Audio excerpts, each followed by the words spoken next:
These are 20 hidden facts about Tall in the Saddle, the 1944 John Wayne Western that most people have watched but know almost nothing about.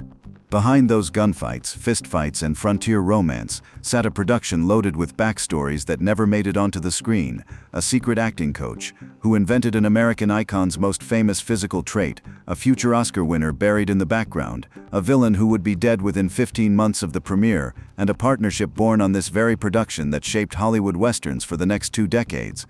Let's get into it. Fact number 1. The story started as a magazine serial, not a novel. Most people who've seen Tall in the Saddle assume it came from a book, and technically that's correct, but the real origin runs a little deeper than a library shelf.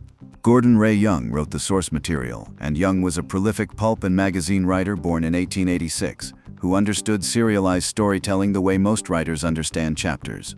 His story first appeared not between hardcovers but across the pages of the Saturday Evening Post, delivered in installments that ran from March 7 through April 25 of 1942, one piece at a time to readers across the country. The standalone novel didn't arrive until 1943, a full year after the last installment had already run, which means RKO Radio Pictures didn't actually wait for a book. The studio locked up the film rights in October of 1942, while the property was still a magazine serial, earmarking it for John Wayne, before the ink on the hardcover contract had even dried. That kind of speed was unusual even by the standards of the efficient studio machinery of that era, and it says something about how clearly RKO saw the commercial potential. Most film adaptations begin when a publisher sends a bound copy to a studio reader. This one started with someone in Hollywood flipping through their Saturday Evening Post during the spring of the second year of World War II, recognizing something, and moving fast.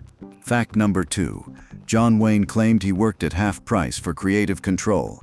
Wayne's version of how Tall in the Saddle came together never changed across the years he told it. He always maintained that the project started with him, that he was the one who found the story, approached the studio, and made the deal happen. His words on record, "It was the first picture in which I found the story and made a deal with a studio for its development. I worked at half price at RKO in order to have complete control, regardless of whose names appeared on the titles." A major star voluntarily cutting his own salary in half to own the creative direction of a project while staying off the producer credits. That's a genuinely compelling story. The problem lives in the financial records. Biographers Randy Roberts and James S. Olson went through the actual documentation for their definitive biography, John Wayne, American, and found that Wayne collected $6,250 a week for his work, which matched his standard RKO salary at the time precisely. Roberts and Olson were careful to note that Wayne undoubtedly did play a part in development, so the creative involvement story holds up, but the half-price sacrifice does not. What the ledger reveals, when you set it against Wayne's account, is that the man had a gift for shaping his own mythology, and that the mythology almost always positioned him as someone who put principle above money, which was also, not coincidentally, exactly the character he played in this film. Fact number 3. The co-writer of the screenplay also appeared in the film. Michael Hogan and Paul P. Fix share the screenplay credit on Tall in the Saddle, and between the two of them they covered very different ground. Hogan built the romantic subplots and the mystery architecture of the plot. Fix was doing something far less easily categorized. The screenplay credit on this picture represented only one of 3 writing credits Fix accumulated across his entire career, which by itself signals how unusual the contribution was for a man known primarily as a working actor. But Fix didn't stop at the typewriter. He also took a role in the film itself, playing the corrupt deputy Bob Clues, one of the antagonists that Rocklin has to identify and neutralize before the story can resolve. And while cameras were rolling on any given scene, Fix stood near the lens as Wayne's informal acting coach, guiding performance choices in real time between takes. A pre-production item in The Hollywood Reporter had initially pointed to a writer named Maurice Garricky as the adapter assigned to the material, but Hogan and Fix ended up with the finished screenplay credit, and whatever Garricky contributed to the process never made it into the documentation. The full picture of Fix on this production, once you add it up, is 3 simultaneous jobs on a single picture: screenwriter, supporting actor, and uncredited performance coach. And the interesting question is not how he managed it, but how someone who carried that much of the production's weight ended up as a footnote in most accounts of it. Fact number 4. Paul Fix literally taught John Wayne his famous walk. The coaching relationship between Fix and Wayne started in the early 1930s, and it started because of Loretta Young. Working alongside the young Wayne on a production, Young noticed he moved on camera with a stiffness that read as awkward rather than controlled, and she suggested Fix try to work with him. Fix took that up, and what developed between them over the following months became one of the more consequential working relationships in the history of Hollywood performance. Fix described the specific breakthrough in his own words. Duke was bright, and you could teach him, and he'd quickly learn. He had trouble with the physical side of acting, like how to move and what to do with his hands. He said he hated watching himself on the screen because he always looked so stiff. I told him to try pointing his toes to the ground as he walked, and when he did that, his shoulders and hips kind of swung. That rolling, swaying hip and shoulder movement that became arguably the most recognized and imitated walk in American cinema history, the walk that defined a cultural archetype, that generations of children mimicked in backyards, that became shorthand for a certain kind of American masculine presence. Wayne learned it. It did not come naturally. A character actor named Paul Fix taught it to him deliberately, one coaching session at a time.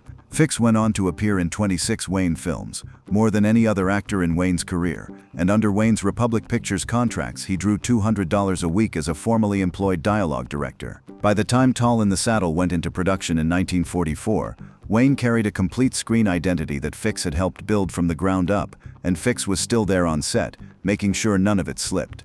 Fact number 5. This was the last film John Wayne and Gabby Hayes ever made together. George Gabby Hayes had been a fixture of Western film for over a decade by the time Tall in the Saddle went into production, and his screen partnership with Wayne stretched back specifically to 1933 and the picture Riders of Destiny. Across the years between that film and this one, they appeared together approximately 15 times, and audiences had built up a reliable expectation of what Hayes would bring to a Wayne Western, the cantankerous sidekick, loyal beneath the bluster, always good for a string of colorful complaints. Dave, the stagecoach driver Hayes plays in this film, fit that mold comfortably and delivered exactly what the audience expected. What the audience had no way of knowing was that they were watching this particular combination for the last time. Nobody announced it. No trade papers ran a farewell item. By 1944, both careers were heading in different directions. Hayes toward his own projects and eventually a long television run. Wayne toward a level of stardom that was about to carry him well past the programmer Western circuit where they'd done most of their best work together. Wayne's children reportedly regarded Hayes as an uncle, and Hayes described Wayne as the son he always wanted, which makes the quiet, uncelebrated nature of their screen farewell feel stranger in retrospect. They simply made this film, and then the next film each of them made was something else, and the partnership was over without anyone calling it that. Fact number 6. Gabby Hayes was the complete opposite of his screen character. The secret George Gabby Hayes carried through his entire career was this: the man bore no resemblance at all to the character that made him famous. Dale Evans, who knew him well enough to speak plainly about it, described Hayes as a very cultured, one of the most well-read men, one of the best educated men she'd encountered, and nobody who spent time with him off-set would have disagreed. Articulate, well-read, intellectually engaged with the world, Hayes was nothing like the barely coherent frontier rambler audiences loved. He reportedly didn't learn to ride a horse until his 40s or 50s, which is a genuinely remarkable piece of information for someone who spent most of his professional life nominally in the saddle. And he was candid about how he felt about the genre itself, saying once, "I hate 'em, really can't stand 'em. They always are the same." The man who handed Western sidekick characters their definitive template, whose persona was imitated widely enough that Blazing Saddles could parody it directly 30 years later, and have audiences immediately recognize the reference. That man privately found the whole enterprise repetitive and beneath his taste. None of that affected his consistency. More than 12 consecutive years in the top 10 money-making Western stars polls represent a level of sustained commercial performance that most actors who loved Westerns never came close to matching. Hayes played the characters so convincingly, so year after year without variation, that the distance between who he was and who he played became one of the more quietly astonishing career acts in the history of Hollywood. Fact number 7. This was the only film John Wayne and Ella Raines ever made together. Every critic who has gone back to Tall in the Saddle in recent decades eventually arrives at the same conclusion about what makes it worth revisiting: the chemistry between Wayne and Raines. TCM described her attack on the role of Arlie Harolday as carrying the confidence of a veteran cowgirl in high Hollywood makeup, with eyes flashing and guns blazing, and contemporary reviewers reached for comparisons to Lauren Bacall, which in 1944 carried real weight given that Bacall was in the middle of her own debut year. Modern film historians have since drawn a direct line between Raines's performance here and Joan Crawford's ferociously independent Vienna in Johnny Guitar, which arrived a full 10 years later in 1954 and is widely considered one of the great Western performances by a woman. Raines was 23 years old when filming started, had just completed her signature work in Phantom Lady, and was appearing simultaneously on the cover of Life magazine and as a pin-up in Yank magazine, all of which makes the single collaboration all the harder to explain. The chemistry was unmistakable. The film performed well commercially, and then they never worked together again, not once in the years that followed, leaving this picture as both the introduction and the entire record of what those two could do on screen together. Fact number 8. Ella Raines was under contract to Howard Hawks, not KO. What most viewers of Tall in the Saddle have never known is that Raines did not belong to RKO at all. Her actual contract ran with BH Productions, a company that director Howard Hawks formed with actor Charles Boyer in 1943 specifically to develop and manage acting talent. Hawks brought Raines in as the sole contract star of that venture at $300 a week, and then loaned her to other studios at substantially higher rates, with the difference flowing back to Hawks and Boyer. That loan-out model was completely standard in the studio era and generated real money for the parties doing the lending. What it meant in practice was that the actress who gave Tall in the Saddle much of its energy was a Howard Hawks product who happened to be working temporarily on an RKO lot, directed by an RKO director who had no personal history with her and no ongoing relationship with Hawks. The Bacall comparison that critics kept reaching for was not coincidental at all, and it was not generated independently. Hawks had discovered Bacall during this same period and was developing both women along similar lines, physically capable, emotionally direct, combative in ways that read as attractive rather than threatening. Those qualities showed up in Raines's work because they were qualities Hawks had specifically selected her for and trained into her performance choices. She brought them fully into Tall in the Saddle and gave a Western programmer something the genre almost never delivered at that budget level, a female lead who held the screen as steadily as the man opposite her. And if the story of the man who secretly invented John Wayne's walk surprised you, make sure you hit that subscribe button right now, because every single fact from here gets more remarkable. Fact number 9. The film's producer became John Wayne's business partner for life. Robert Fellows produced Tall in the Saddle, and in most brief accounts of this picture, he shows up as a line of credits text and nothing more, a competent studio producer who kept a Western on schedule and under budget. That reading misses the actual story by a considerable distance. Fellows went on to produce Back to Bataan for Wayne at RKO in 1945, and across those two productions the two men developed a working language around story selection, casting decisions, and creative control that neither of them had quite found with anyone else. By 1952, after several years of that developing trust, they formalized what had been building informally and founded Wayne Fellows Productions together. That company was later renamed Batjack Productions, and under that name it ran as Wayne's personal production company for the rest of his career, producing some of the westerns his audience cared about most. Theron Worth, who served as associate producer on Tall in the Saddle, was working his very first producing credit, having come up through film editing, and that detail adds something to the overall picture of this production. Everyone involved, at the producing level, was at some kind of beginning. Nobody sitting in a theater in the fall of 1944, watching a fast-paced frontier mystery, had any particular reason to think they were watching the founding session of a production company that would define a genre for the next 2 decades. That is what they were watching, though. Fact number 10. There was a future Oscar winner hiding in the background. Somewhere in Tall in the Saddle, playing an uncredited townsman with no meaningful screen time, stands a young man named Ben Johnson. One face in a crowd scene, visible briefly before the main action pulls focus elsewhere, the kind of background presence that generates no particular attention and leaves no particular impression. His appearance here shows up today in the trivia sections that dedicated film historians maintain, the sort of footnote that gets noted and then passed over. What followed Ben Johnson across the next 3 decades was a career that turned him into one of the most authentically respected figures the Western genre produced.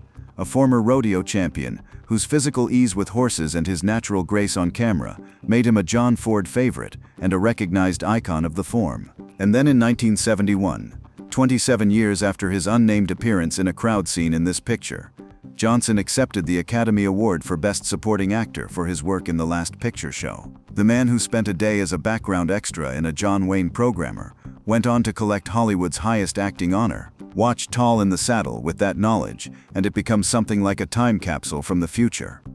A chance to catch for a second or two. One of the Western's most important figures at the very moment, his career was essentially nothing at all. Fact number 11. Ward Bond is the villain. And he was Wayne's best friend.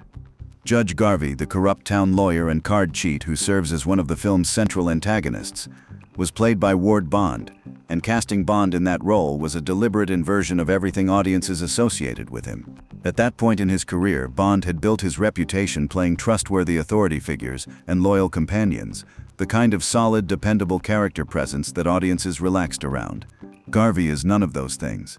And the hero he plots against for 87 minutes, the man he eventually brawls with in an office while the truth comes out, was his closest personal friend in the world. Bond and Wayne first crossed paths as USC football players in the late 1920s, and both of them were hired by director John Ford for Salute in 1929.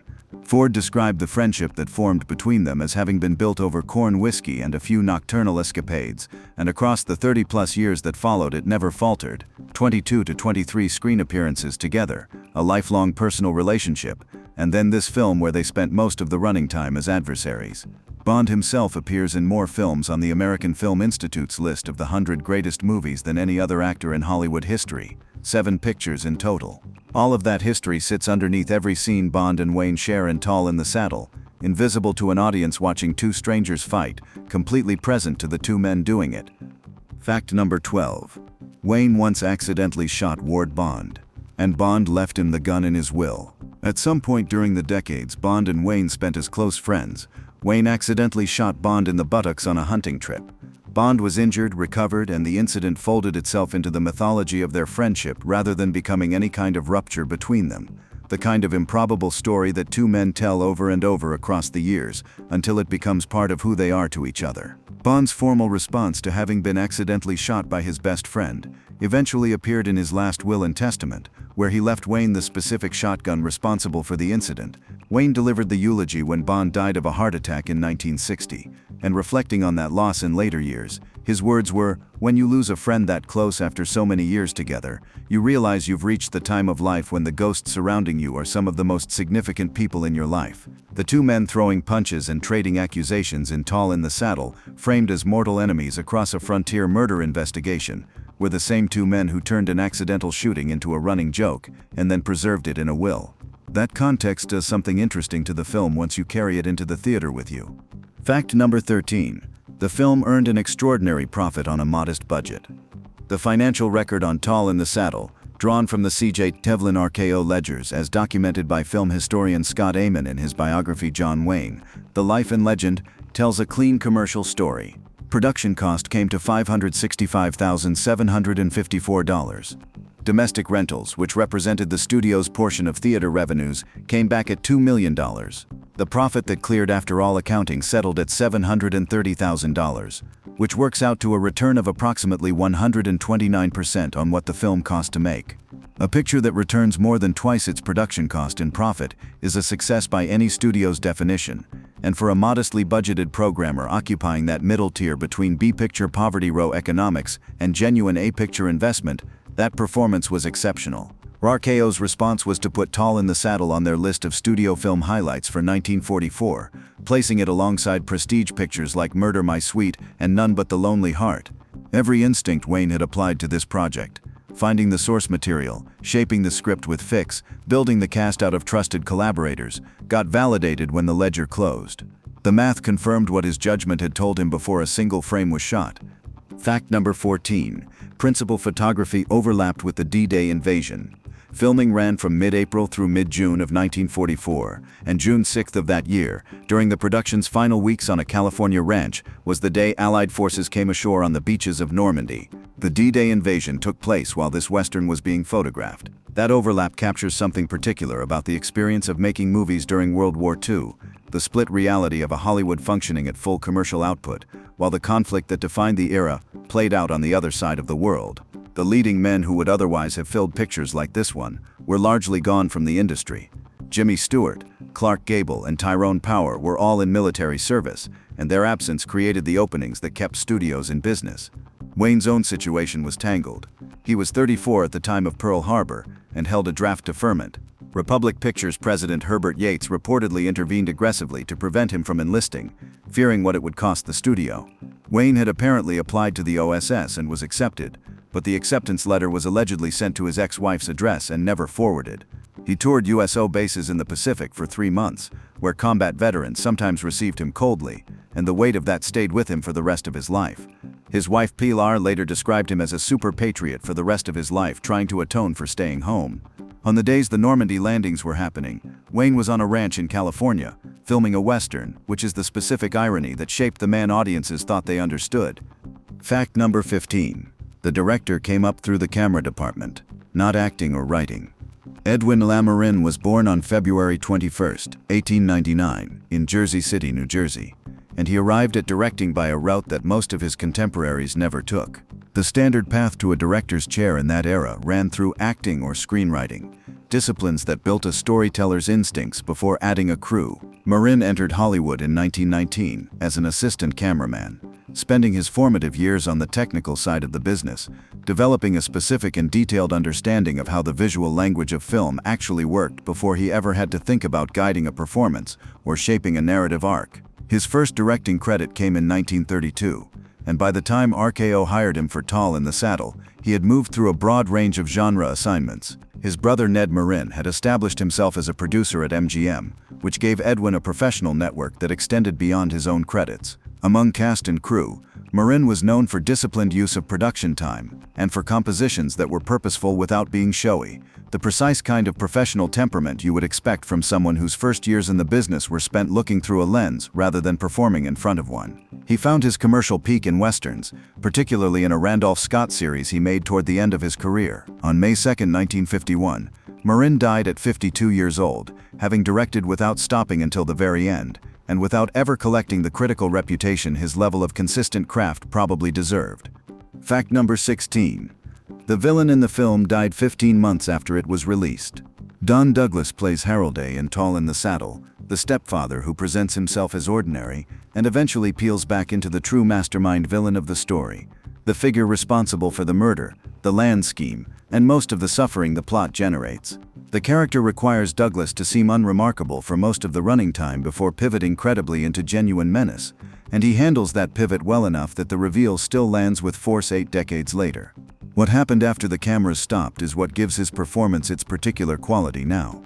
Douglas died on December 31, 1945, at 40 years old, 15 months after the film opened in theaters. He never saw the picture complete its run across the country. He never learned how his performance had been received by the audiences who watched it, never knew how much his work had contributed to the film's commercial success.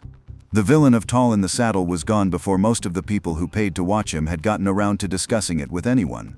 40 years old, dead on the last day of 1945, and preserved in this film as one of his final significant pieces of screen work, it's the kind of biographical detail that changes the way you watch every scene he appears in. Fact number 17. One supporting actress had once been England's favorite movie star. Elizabeth Risdon plays Miss Martin, the scheming, overbearing aunt who spends most of Tall in the Saddle trying to manipulate events to her advantage, and who ends up memorably on the receiving end of a comic spanking from Gabby Hayes' character that IMDb trivia records as having distinctly ruffled her composure and customary dignity. Easy to overlook in a crowded ensemble, easily read as a stock character type in a genre that ran on stock character types. Born in London in 1887, Risdon graduated from the Royal Academy of Dramatic Art, the most respected drama training institution in Britain, and went on to take leading roles in productions of George Bernard Shaw's most prominent plays, which placed her in front of serious theatrical audiences at a high level of the profession. She moved into early British cinema and built a following large enough that in 1915, 29 years before she played this particular scheming aunt in this particular Western, she was voted England's favorite movie star.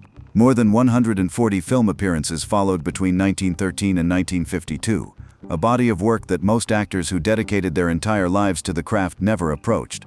The woman whose screen dignity gets cheerfully overridden by a grizzled sidekick had once been the most popular film star on an entire continent, and the biographical distance between that moment and this one is one of the more quietly funny facts the film carries around with it. Fact number 18. Another supporting actor appeared in nearly 500 films. Raymond Hatton plays Zeke, the drinking companion of Hayes's character Dave, a role that occupies a small corner of a picture already crowded with strong personalities. Nothing about his screen time in Tall in the Saddle prepares you for the career volume the man carried into the room with him. Nearly 500 films across a working life that ran from 1909 to 1967, not 500 appearances spread across television and theatrical film combined, but 500 feature films, spanning close to 6 uninterrupted decades of work in the American industry. Hatton started in silent pictures and survived the transition to sound when most of his contemporaries didn't, then worked steadily through the decades that followed without interruption, accumulating credits the way most working actors accumulate months. His final screen role came in the 1967 adaptation of In Cold Blood, Richard Brooks's serious and austere adaptation of Truman Capote's journalism, which had no resemblance to the B-Western programmers that had built the foundation of his career. Hatton played an uncredited hitchhiker with no dialogue, a career that began when films had no sound, closed out in a picture made from prize-winning literary journalism about a real murder in Kansas. Tall in the Saddle falls somewhere in the middle of that span, one film among hundreds, one role among a lifetime of them, carrying none of the weight of what came before or after, and therefore telling you almost nothing about the man who took the part.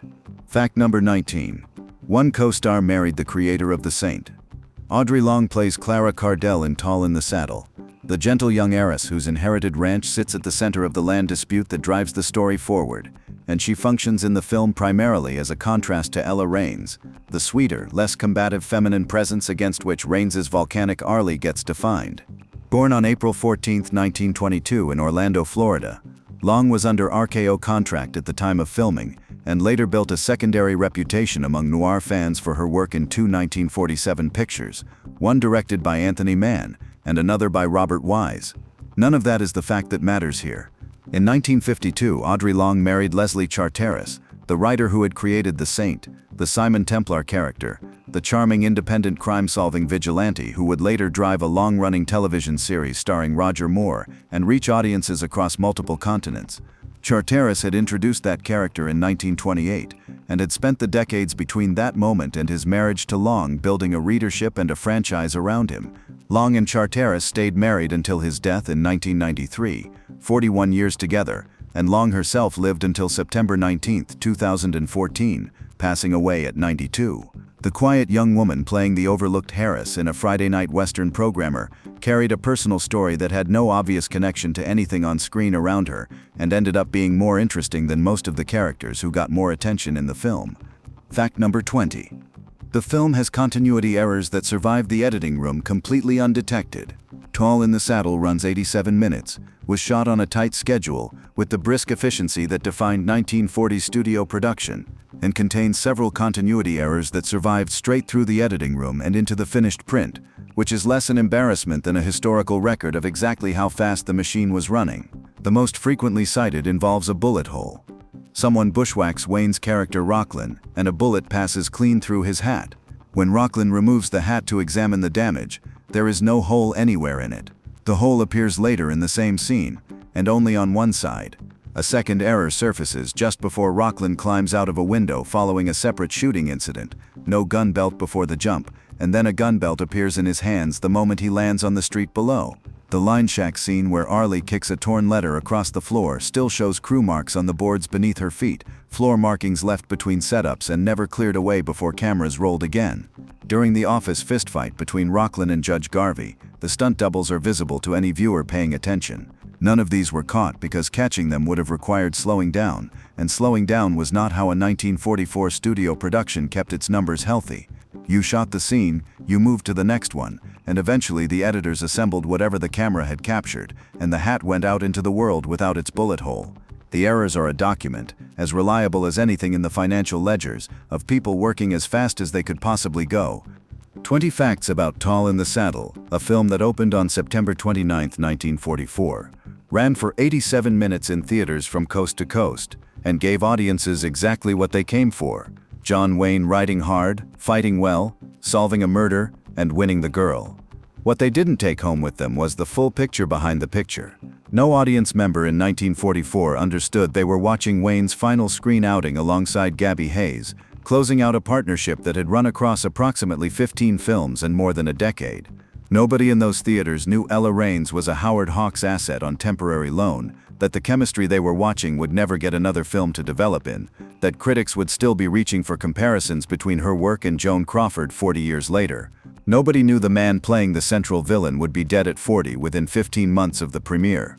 The quiet co-writer standing near the camera between takes was the same man who had invented the star's most recognized physical trait, and nobody watching the finished print had any way to know that either. A future Oscar winner stood in a crowd scene somewhere in the background, 2+ decades away from the award that would define his career. The dignified woman getting spanked for a comedy bit had once been voted England's favorite movie star. The bit player nursing a drink in a saloon scene had appeared in close to 500 films. The producer credited in the opening titles was in the process of becoming Wayne's creative partner for the rest of his professional life. $730,000 in profit on a budget of $565,000. Made during World War II, while the Normandy invasion was underway, in a matter of weeks on ranches in California, by a group of people whose actual stories ran considerably stranger than anything they put on screen. That is always the thing about the films most people feel they already know. There is consistently more happening than what ends up in the frame. If you enjoyed this video, please hit the like button below, and drop a comment letting us know your favorite John Wayne Western of all time. We read every single one. And if you haven't subscribed yet, now is the time. We cover the films, the people, and the hidden histories that built classic Hollywood. We'll see you in the next one.